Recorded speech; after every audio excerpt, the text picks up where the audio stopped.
நண்பர்கள் பகைவர்கள் யார் என்றும் நல்லவர் கெட்டவர் யார் என்றும் பழகும் போதும் தெரிவதில்லை பாழாய் போன இந்த பூமியிலே. முகத்துக்கு நேரே சிரிப்பவர் கண்கள் முதுகுக்கு பின்னால் சீரும். முகஸ்துதி பேசும் வளையும் குழையும் காரியமானதும் மாறும், காரியமானதும் மாறும். கடவுள் தந்த பாடம் இங்கு காணும் துன்பம் யாவும் என்ன மனமோ என்ன குணமோ இந்த மனிதன் கொண்ட கோலம். அற்புதமானவர்களே, இன்றும் ஒரு முக்கியமான ஒரு தகவலோடு தான் இந்த பதிவை நான் தொடங்குகிறேன். உங்களுக்கு தெரியும், ஏற்கனவே கூட நான் திரு துக்ளக் சோ அவர்கள் அவருக்கும் எம்ஜிஆர் அவருக்கு ஏற்பட்ட அந்த சம்பாஷணை, அவருக்கு ஏற்பட்ட அந்த எங்கள் தங்க படத்தை பற்றி நான் சொல்லியிருந்தேன். அது மாதிரி அவருடைய பார்வையில் பாருங்கள், நான் ஏன் இந்த பாட்டை சொன்னேன்னா, அந்த காலத்துலேயும் மன வேறுபாடு, தொழில் வேறுபாடு, கருத்து வேறுபாடு, ஏகப்பட்ட விஷயம் வேறுபாடாக இருந்திருக்கிறாங்க. ஆனால் அவங்க எப்படி வாழ்ந்துருக்கிறாங்க பாருங்கள். திரு எம்ஜிஆர், திரு சோ, திரு எம்எஸ்வி அவர்கள், அவரை பற்றி தான் ஒரு தகவல் சொல்ல போகிறேன்.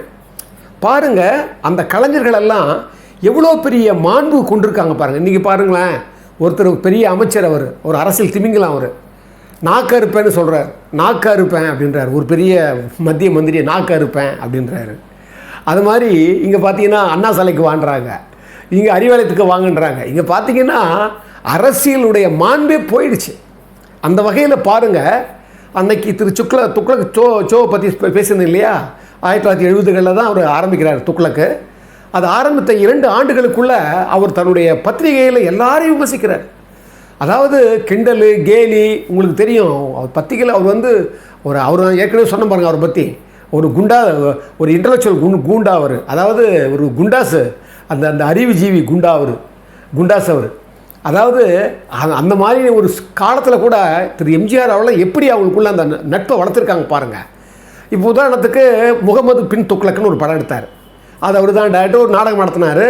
அது சட்டையர், ஒரு பொலிட்டிக்கல் சட்டையர். நாடகமாக இருக்கும்போதே பெருசாக பேசப்பட்டது. அந்த படத்தை எடுத்தவர் யாரான்னா எம்ஜிஆருக்கு வேண்டப்பட்டவர் தான். பெற்றால்தான் பிள்ளையாரெலாம் ஒரு மேனேஜராக இருந்திருக்கிறாரு. நாராயணன் பேர். இன்னொருத்தர் மல்லிகார்ஜுனன் தினத்தந்தியோட ஒர்க் பண்ணவர். அவர் சோ சொன்னார் அந்த கதையை. அவராவது சோவும் சொன்னார், இது துக்ளக்லையும் சோ எழுதியிருக்கிறார். நான் இப்போ துக்ளக்கில் சோ எழுதுன்னு தான் நான் முக்கியமாக அது பேசுகிறேன். அதாவது அந்த காலத்தில் அவர் நாராயணன் அந்த படம் எடுக்கும்போது ஏகப்பட்ட இடர்பாடுகள். ஏன்னா இப்போ திமுக ஆட்சி, இங்கே சென்ட்ரலில் இந்திரா காந்தி அம்மா ஆட்சி. பார்த்தீங்கன்னா 2வது வருஷமாக துக்ளக்கு ஆரம்பித்து பார்த்தீங்கன்னா நடிக்கிறதுக்கே யாரும் வரமாட்டாங்க, பயந்துக்கினேன். அதே மாதிரி டெக்னீஷியன் வரமாட்டேன்றாங்க. அது மட்டும் இல்லை, படப்பிடிப்பு பண்ணுறதுக்கு யாரும் இடம் கொடுக்க மாட்டேன்றாங்க. எப்படியோ கஷ்டப்பட்டுருக்காரு. அதில் 2 பேர் மட்டும்தான் அதில் முழுசாக வேலை பார்த்துருக்காங்க. அதுவும் யாரானா எம்ஜிஆருக்கு க்ளோஸாக இருந்தவங்க. அது யாரானா எம்எஸ் விஸ்வநாதன் சார், இந்த பக்கம் பார்த்தீங்கன்னா வாலி சார். நல்லா கவனிங்க, அவர் என்ன எழுதுறாரு, சோ மிஸ்டர் கருணாநிதியும் மிஸ்டர் எம்ஜிஆருமே எனக்கு 2 பேரும் தொந்தரவு கொடுத்தாங்க அந்த படத்தைன்னு சொல்லி பகிரங்கமாக எழுதினார். ஆனாலும் பாருங்கள், எம்எஸ்வி அப்போவே அவர்கிட்ட கேட்குறாங்களாம், நீங்கள் இது இசையமைக்கக்கூடாது சொன்னோன்னே சொன்னாராம், எனக்கும் அரசியலுக்கு என்ன சம்பந்தம்? ஷோ ஒரு படம் எடுக்கிறாரு, அதில் அரசியல் கருத்து என்ன வருது எனக்கு என்ன தெரிய போகுது? நான் ஒத்துக்கிட்டேன், அந்த படம் நான் பண்ண போகிறேன். நீங்கள் ஷோவுக்கு எதிர்த்து ஒரு கருத்து சொல்லி ஒரு படம் எடுத்தால் அதுக்கும் நான் மியூசிக் பண்ண போகிறேன். நான் ஒத்துக்கிட்டு கன்ஃபார்ம் பண்ணிட்டு வந்த பிறகு மறுபடியும் நீங்கள் கூடாதுன்னா அது நல்லதாக தெரியல அப்படின்னு சொல்லிட்டு அவர் மறுத்துட்டாராம். அவர் ஒர்க் பண்ணாராம். அதே போல் வாலி சார், எம்ஜிஆர் படத்தில் எல்லா படத்துக்கும் வாலி தான் இருந்தவர். அதை வாலி சாரை ஒரு நாள் கூட எம்ஜிஆர் அது எழுதாதுன்னு சொல்லலையா எம்ஜிஆர். அதை விட ஒரு சின்ன நிகழ்ச்சி சொன்னார் வாலி சார். அதாவது அந்த படத்தில் ரொம்ப பிரச்சனை இருக்குது, நிறைய அவங்க தாக்குறாங்கன்னு சொன்ன உடனே பெரிய குறைச்சலாம் சென்ட்ரல் கவர்மெண்ட்லேயும் சொல்லி திமுக கருணாநிதி அவர்கள் சென்ட்ரல் கவர்மெண்ட் சொல்லி சென்சாரே கொடுக்கலையாம். ஒரு பொதுக்கூட்டத்தில் இவர் என்ன சொன்னாராம், சோ அவர்கள், நீங்கள்லாம் தந்தி அனுப்புங்க, என் படம் ரிலீஸ் ஆகணும், நீங்கள் சென்சார் பண்ணணும்னு சொன்ன உடனே 10,000 தந்திகள் கொடுக்கப்பட்டதான் அந்த காலத்தில். அது மாதிரியெல்லாம் கஷ்டப்பட்டு சென்சார் நிறைய வெட்டுக்கள் கொடுத்து அதுக்கப்புறம் ரிலீஸ் ஆகும்போது இஸ்லாமுக்கு அது எதிரான படம் சொல்லி அதுக்கு நிறைய பிரச்சனை உருவாக்கி அதுதான் ஹல்லா அல்லா பாட்டு, அந்த பாட்டெல்லாம் வச்சு ரொம்ப அந்த பெரிய பிரச்சனை வந்திருக்கிறாரு. ஆனாலும் பாருங்கள், திரு எம்ஜிஆர் அவர்கள் அதில் ஒரு வரி அதாவது எல்லாரீஸ்வரி அம்மா பாடின பாட்டான். அது வாலி சார் சொன்னார் அந்த கதையை. அதாவது அதில் ஒரு வரி வருமா, மதியே உன் மனம் போன போக்கில் நீ மதியை உன் மனம் போன போக்கில் வந்து ஆட்டுவிக்கும் துக்களக்கே வாணுன்னு வரவேற்கிற மாதிரி ஒரு வார்த்தை வருமா. அந்த பீரியட் வந்து மதியழகன்னு ஒருத்தர் இருந்தார் இதில் நெடுஞ்செழியனுடைய சகோதரர். அவரை வந்து நீக்கிற நேரமாக. ஸோ அது ஆளுங்கட்சிக்கு பெரிய பிரச்சனையாக இருக்குன்னு சொல்லி எம்ஜிஆர் என்ன பண்ணாராம், வாலி சாரை கூப்பிட்டு அந்த வார்த்தையை மட்டும் கொஞ்சம் நீங்கள் எடுக்க சொல்லுன்னு சொன்னால் இவர் ஒத்துக்க மாட்டேன்ட்டாராம் சோ. அப்புறம் மறுபடியும் என்ன சொன்னாராம், அவர் சொல்கிறாரு நான் மாற்றி கொடுத்துறேன்னு சொன்ன உடனே மாற்றி கொடுக்குறதுக்கு ஒத்துக்கிட்டாராம் சோ. அப்படி பாருங்கள், எம்ஜிஆர் அவருக்கும் வந்து ஏழா பொருத்தமாக இருந்தால் கூட, அவர் ஏற்கனவே நடிச்சிருந்தா கூட பாருங்கள், அங்கே என்ன நான் சொல்ல வந்தேன், அந்த நட்பை பாருங்கள் எப்படி. அதுதான் சொல்ல போகிறேன் உங்களுக்கு. இவ்வளோ பிரச்சனை நடந்த பிறகு கூட ஒரு சமயம் வருது. அந்த சமயம் என்ன அப்படின்னா, திரு எம்எஸ் விஸ்வநாதன் அவர்கள் வந்து அவருடைய குருவாக இருந்தவர். உங்களுக்கு தெரியும், எஸ்எம் சுப்பைய நாயுடு. அவர் வந்து எம்ஜிஆருக்கு வலதுகரமாக இருந்த ஒரு வளர்ச்சியில் நாடோடி மன்னன், நிறைய படம், திருட, நிறைய படத்துக்கு அவர் தான் மியூசிக் போட்டிருக்காரு. அவருக்கு ரொம்ப க்ளோஸு. இவருடைய குருவுக்கு ஒரு பணமுடிப்பு கொடுக்கணும், ஒரு கடினமான தொழிலாளர் நேரம் சொல்லி என்ன பண்ணுறாரு, அவருக்காக தான் தன்னுடைய வீட்டில் ஒதுக்கி அதெல்லாம் சொல்லியிருக்கேன் ஒரு பகுதியிலேயே. அவருக்கு ஒரு பணமுடிப்பு கொடுக்கறதுக்காக எம்எஸ்வி ஒரு விழா ஏற்பாடு பண்ணுறாரு. அந்த விழாவில் திரு எம்ஜிஆர், திரு சிவாஜி, மற்றபடி எல்லா பின்னணி பாடல்கள் எல்லாரும் வராங்க. எல்லாரும் வரும்போது பாருங்கள், திரு என்ன பண்ணிட்டாராம், எம்ஜிஆர்லாம் கேட்காம கொள்ளாமல் இவர் என்ன பண்ணிட்டாராம், அதில் கேம்பெயினிங் பண்ணுவாங்கல்ல, அந்த வரவேற்று எல்லாத்தையும் பேசுவாங்கல்ல, அந்த கேம்பெயினிங்கில் வந்து ஷோவை தான் போட்டாராம். யார், விசு சார். இந்த பத்திரிகை கொண்டு போய் ஷோ கிட்ட சொல்லிட்டு இப்போ கொடுத்தா எம்ஜிஆர் ஷோ பார்த்துட்டு, இது வந்து எம்ஜிஆர் விரும்ப மாட்டார், நீ எம்ஜிஆர் கிட்ட ஒரு வார்த்தை கேட்டியா, ஏன்னா நான் அவரை பற்றி என்னுடைய பத்திரிகையில் வந்து ரொம்ப கிண்டலும் கேலியுமாக பண்ணிட்டுருக்கிறேன், பெருசாக பண்ணிட்டுக்கிறேன், அவருக்கு வந்து இது வருவாராது, இது என்ன நீ கேட்டியா நீ உடனே இவர் சொன்னாராம், அரசியலுக்கு எனக்கு என்ன சம்மந்தம் இருக்குது, அங்கே நீங்கள் வந்து அரசியலாக பேச போகிறீங்க, அது வந்து ஒரு என்னுடைய எஸ்எம் குருக்கு கொடுக்க போகிற ஒரு விழா, எல்லோரும் வர போகிறாங்க, இதில் என்ன தப்பு இருக்குது அப்படின்னு உடனே எதுக்கு நீங்கள் ஒரு வார்த்தை நீங்கள் வந்து எம்ஜிஆர் கேட்டுருங்கன்னு சொன்னாராம். இவரும் சரி பரவாயில்ல சொல்லிக்கலான்னு சொல்லி என்ன பண்ணாராம், எம்ஜிஆர் பார்த்தா அப்போ பெங்களூரில் படப்பிடிப்பில் இருந்தாராம். உடனே எம்எஸ்வி என்ன பண்ணியிருக்காரு, அந்த பத்திரிக்கை கொண்டு போயிருக்காரு. எம்ஜிஆர் பார்த்த உடனே, என்ன விசு இப்படி பண்ணிட்ட, ஒன்று சுக்கா இருக்கிறியேன்னாராம். சுக்கா இருக்கிறிய, நானும் சோவும் நண்பர் தான், ஆனால் நீங்கள் அரசியலில் அவர் எதிர்த்து எவ்வளோ பிரச்சனைகள் பண்ணிட்டுக்கிறாரு, அவர் வந்து அவருடைய பத்திரிகையில் எவ்வளோ கலாட்டா பண்ணிட்டுக்கிறாரு, அவர் வந்து நீ மறுபடியும் இங்கே போட்டிருக்கிற, அவர் வந்து ஏடாகூடமாக என்ன பேசி, நான் இதை ஏடாகூடமாக பேசி, என்ன விசு இப்படி இருக்கிற, இது இது இது இது சரியாக இருக்குமா, இது சொல்லுப்பார் அப்படின்னாராம் எம்ஜிஆர். உடனே இவர் சொன்னாராம் எம்எஸ்வி, ஷோ கூட சொன்னார், அதாவது இது எம்ஜிஆருக்கு பிடிக்குமா இல்லைன்னு, அதனால் நீங்கள் வந்து நீங்கள் கேட்டுங்க ஒரு வார்த்தைன்னு சொன்னார். ஒன்று செய்கிறேன், நான் ஷோ கிட்ட போய் இது எம்ஜிஆருக்கு பிடிக்கல, அதனால் நீ என்ன பண்ணுற, நீ வர வேணான்னு சொல்லிடுறேன் சொல்லி சொன்னாராம். ரொம்ப வெகுளித்தனமாக சொன்னாராம் சார் இவர் எம்எஸ்வி சார் எம்ஜிஆர்கிட்ட.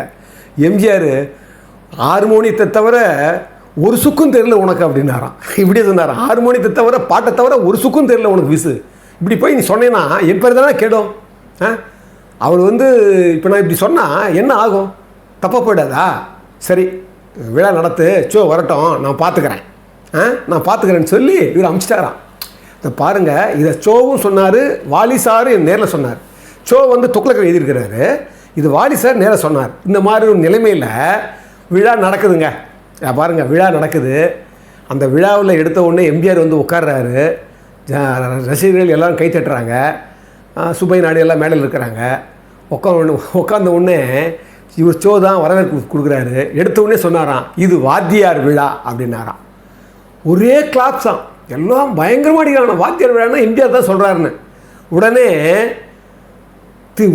ஷோ சார் சொன்னாராம் திரும்பி, இது வாத்தியார் விழான்னா எம்எஸ்வி அவர்களுடைய வாத்தியார் எஸ்எம் சுப்பைய நாயுடுக்கு இவர் ஒரு பாராட்டுற விழா, அவருக்கான விழா இது, அதுதான் நான் வாத்தியார் விழான்னு சொன்னேன் அப்படின்னு ஒன்று மறுபடியும் கிளாஸ் பண்ணாங்களாம்.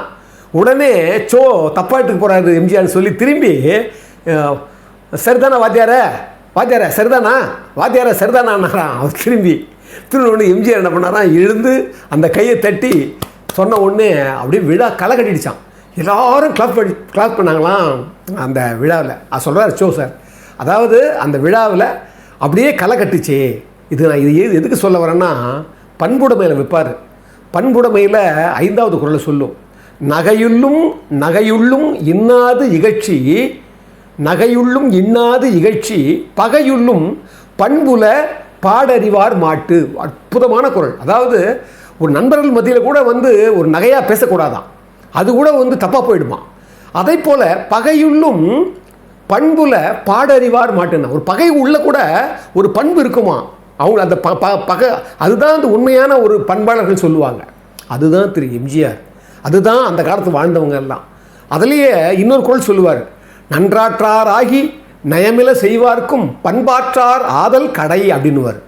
ஒரு நல்லதே செய்யாதவங்களை கூட நீங்கள் கெட்டது பண்பு இல்லாத செஞ்சீங்கன்னா அது கீழ்த்தரமானதுன்னு சொல்லுவார். அப்போ என்னென்னா இந்த மாதிரி, அதனால தான் திரு துக்ளக் சோ அவர்களுடைய பத்திரிகையிலேயே திரு வாலி சார் வந்து எனக்குள் எம்ஜிஆர்னு பல வாரம், எனக்கு தெரிஞ்சு ஒரு 36 வாரம் எழுதியிருப்பார்னு நினைக்கிறேன். புத்தகமாக கூட வந்திருக்குது அது.